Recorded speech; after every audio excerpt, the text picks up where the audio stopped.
wildfires.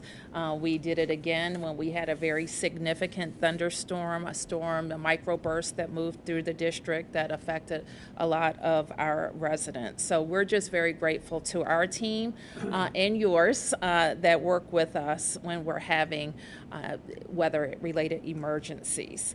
We're also proud that your bipartisan infrastructure law, we will receive over $3.5 billion to make DC more resilient.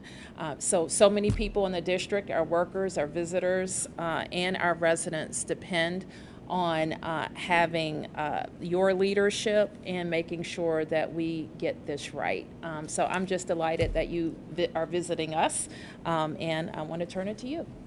Well, thanks everybody for being here, and particularly you for hosting us, Mayor. Look, we're here to talk about extreme weather. We're here to talk about a briefing from my team on what we're going to face this summer. It's going to be significant.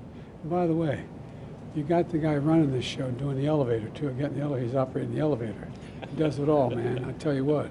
So we're going to face this tough summer, but we've taken significant steps to ameliorate the concerns. But that's what we want to talk about. So why don't we get started? Why don't we get the meeting underway?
Well, good afternoon, everyone.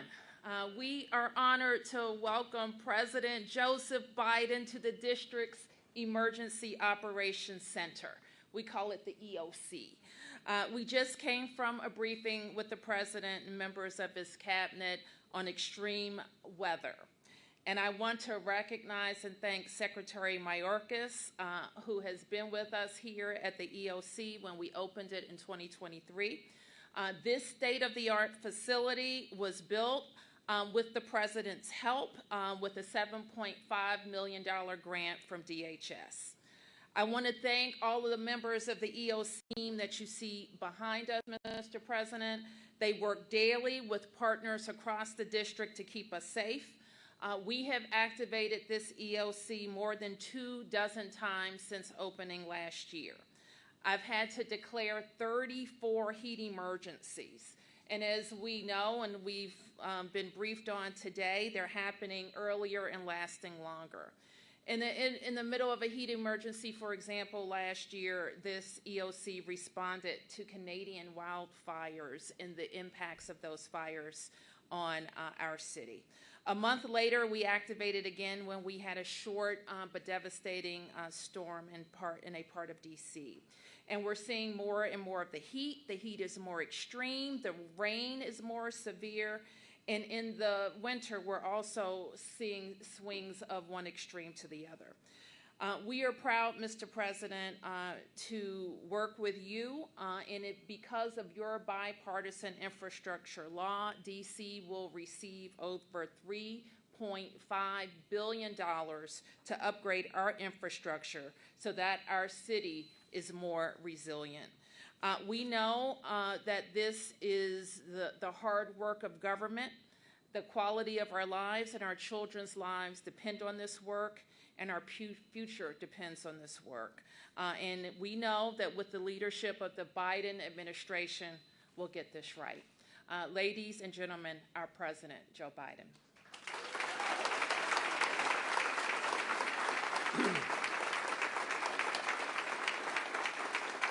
Good afternoon. Now, if my father were here, he's looking down, he'd turn and say, I apologize for my back. Very impolite to talk to my back to you. Thank you very much. You're doing a hell of a job, all of you. Look, Mayor, thanks for that introduction and joining me today at the DC Emergency Operations Center. I also want to thank the first responders who risk their lives every single day running into danger to save others while everyone's running away from danger. I'm here to talk about how we're preparing and responding to the dangerous impacts of extreme weather and the climate crisis that's affecting people all around America, all around the country. Matter of fact, around America. You know, summer has just started. Already, tens of millions of Americans are under heat warnings from record-shattering temperatures. Last month here in D.C., temperature hit 100 degrees. In Phoenix, Arizona, 112 degrees. In Las Vegas, 111 degrees. Above normal temperatures also are expected for much of the country in July, especially in central and eastern United States. Extreme heat. This is, I think, going to surprise a lot of people, not you all. But extreme heat is the #1 weather-related killer in the United States.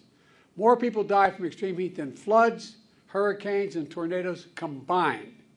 Say that again. Combined, more people die from heat than those 3 other major issues. And look, right now we're also tracking Hurricane Beryl, which is passing through the Caribbean. It's the earliest time ever a dangerous Category 5 hurricane has been recorded in American history. People impacted islands and communities are in our prayers, and we stand by to provide assistance to them. Look, extreme weather events drive home a point that I've been saying for so long.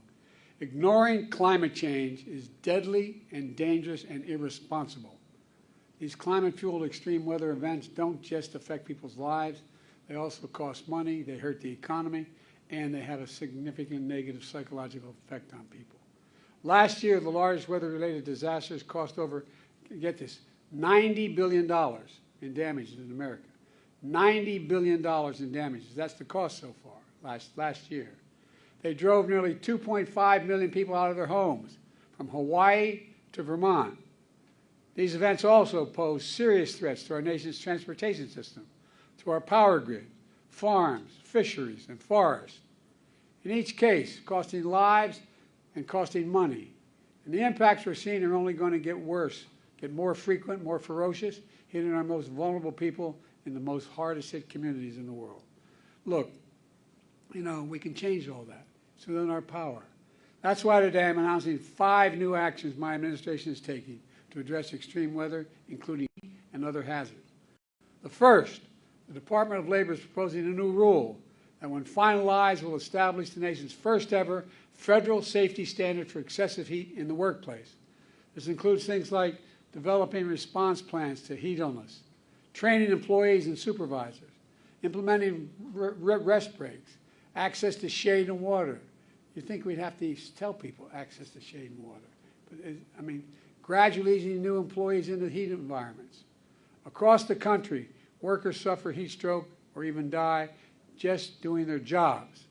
This new rule will substantially reduce heat injuries, illnesses, and deaths for over 36 million workers to whom it will apply, from farm workers to construction workers, postal workers, manufacturing workers, and so much more. You know, I want to thank Vice President Harris for the work she has done since she was in the United States Senate that led to this rule. Second, in the coming days, my Federal Emergency Management will also finalize a rule to improve our nation's resilience against flooding. Resilience. FEMA will now factor in the effects of future flooding for any federally funded construction project. That is, you can look at what caused damage, what broke down, and what the best way to repair it is. Not just bring it back to what it was, but prioritize making it better. Prioritize nature-based solutions to reduce risk of floods. Look, third, FEMA is announcing nearly $1 billion in grants for over 650 projects across the country that help communities protect against natural disasters, including extreme heat, storms, and flooding. These grants will also help advance my Justice 40 initiative to deliver at least 40% of overall benefits of clean transit, clean energy, and climate investment to devastated communities, to the poor communities always left behind. Fourth, the Environmental Protection Agency is releasing a new report showing the continued impacts of climate change and the health of the American people and on our environment. This report will help us prepare better, respond faster, and save more lives. And fifth, later this summer, my administration will convene the first ever White House Summer on Extreme Heat, bringing together state, local, tribal, and territorial leaders and international partners who are protecting communities and workers from extreme weather every single solitary day. You know, along with these actions, another reason why we're here today is to get the word out so folks know these resources are available to them and anyone who needs them. I was telling the group who briefed me earlier, my brother has an expression, you got to know how to know. We think everybody understands government.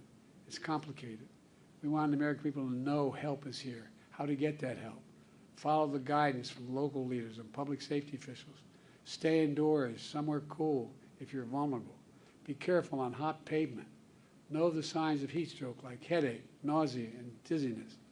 And always have water with you whenever you're outside this summer. Today's announcements build on historic action my administration has already taken to address extreme heat events. We launched a new website, heat.gov. Let me say it again, heat.gov, that shares life-saving information and links a new heat risk tool to help communities forecast extreme heat. Just enter your zip code and see the heat forecast not only generally, but in your community where you're living. We'll get back to exactly what the heat forecast for your neighborhood is. My Department of Labor also created the first ever national program to protect workers from heat stress. We've invested billions to enhance our power grid, expand energy shortages so that lights, air conditioning, refrigeration, internet stay on during heat waves, storms, and other climate changes. It's building back a different way. All told, we've invested a record more than $50 billion for climate resilience, including against extreme heat and wildfires. But that's not all. My American Rescue Plan is helping states and cities promote energy efficiency, reduce the impacts from flooding, and open cooling centers. People have to know where to go, where they can go, in their neighborhood. They're just not automatic. Through the bipartisan infrastructure law, we're delivering over $20 billion to lower your energy costs, upgrading the electric grid to withstand stronger heat waves and storms. And my Inflation Reduction Act, the most significant climate investment ever in the history of the world, anywhere in the world, has already created 300,000 new jobs, building clean energy we need to cut our emissions and to lead the world. Unfortunately, my predecessor and the MAGA Republicans in Congress are trying to undo all this progress. They still deny climate change even exists. They deny climate change even exists. They must be living in a hole somewhere at the expense of health and safety of their own constituents. They deny it exists. Every single congressional Republican voted against the investments which created these jobs and combat climate change. Many of them are trying to repeal those climate provisions and kill those jobs. I quite frankly think it's not only outrageous, it's really stupid. Everyone who willfully denies the impacts of climate change is condemning the American people to a dangerous future and either is really, really dumb or has some other motive of that. How can you deny there's climate change, for God's sake? Let me close with this. When disaster strikes, there are no red states or blue states. I've demonstrated that. I said no matter whether you vote for him or not, everyone's going to get treated fairly. They're just communities, not red communities, blue communities. They're just communities. Families looking for help. And my administration is going to be there for you every step of the way. We just have to remember who we are, for God's sake. We're the United States of America. The United States of America. There's nothing beyond our capacity if we work together. So God bless you all. We're just getting started here, man. I'm confident we're going to get this done. Now I want to turn it over to Clint Osborne, Director of the Acting Director of D.C. Homeland Security and Emergency Management Agency, to tell you what his team's incredible work is doing on the front lines for extreme weather events. Where are you, pal? Right behind you. Well done. By the way, this guy does everything. I get in the elevator. He's operating the elevator. I tell you, that's what they call full service, man. Full service white glove emergency management. Thank you, man. Yes, sir.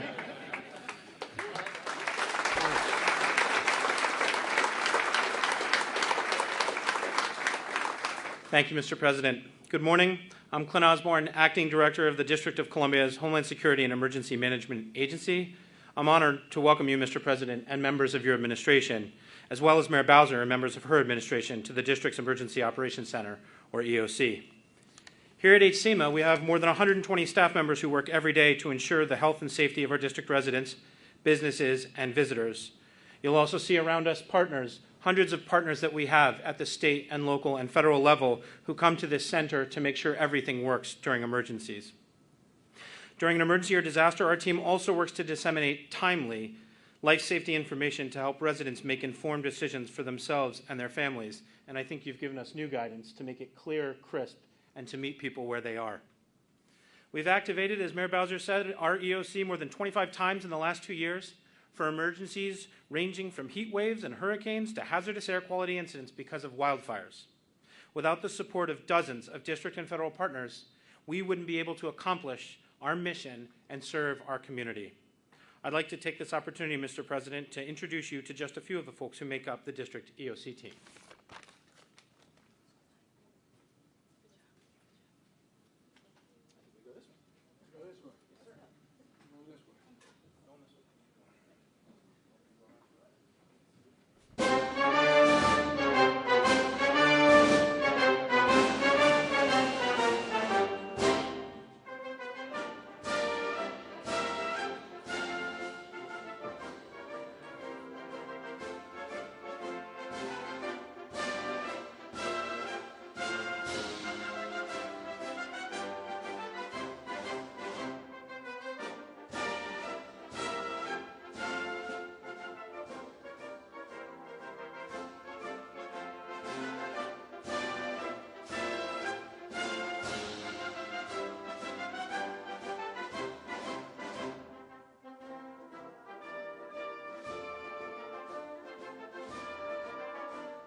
Yeah.